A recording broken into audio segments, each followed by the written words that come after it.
This is what your favorite Rush album says about you. You're a total purist and the only kind of fan who likes Rush but isn't really into prog. You might wish the band hadn't ever evolved from the 70s blues rock, or you just like a good tasty power chord riff. You decide.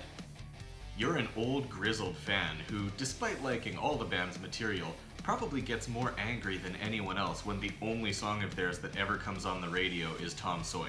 According to you, prog without synth is the best kind. You're the kind of fan who can listen to the opening track of an album and decide you love the whole thing based on just that alone.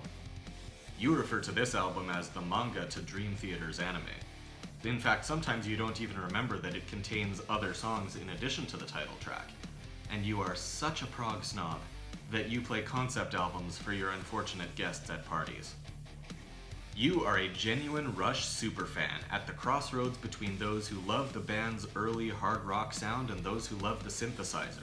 You're a prog nerd who still likes a good groove and can appreciate a short and sweet song just as much as a long and complex one. And you don't care how popular or unpopular your choice of favorite might be. You just love this record because it rocks. Or, to put it more simply, you are correct.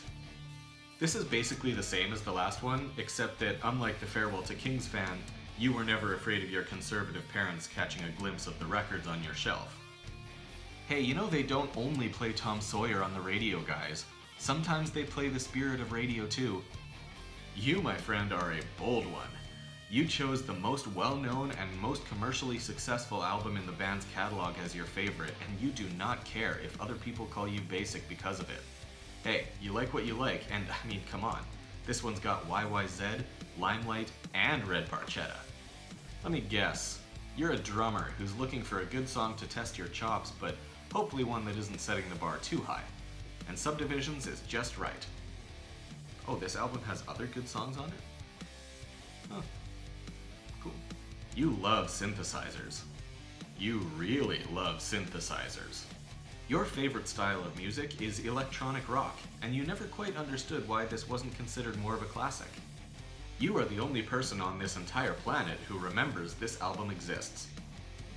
You love this album because it represented the band's effort to branch out and try new things, refusing to fit into any one musical box.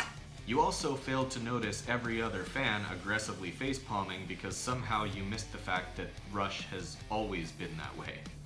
There's only one kind of true die-hard Rush fan who remembers they were still making music in the mid-90s, and that's you.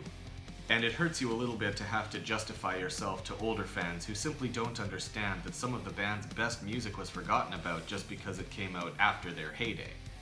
You're probably not a big Rush fan, you just like some good straightforward 90s rock that you can chill out to while scouring the internet trying to find out why we don't have the matte blue Scooby-Doo fruit snack anymore. Be honest, when this came out you never actually cared whether the album was good or not.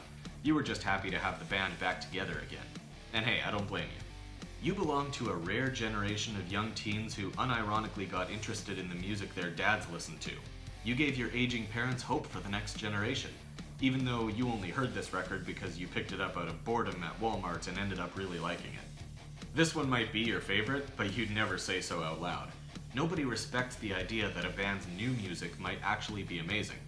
So you sheepishly tell people your favorite is the debut album and just hope that no one asks you to name any song other than Working Man.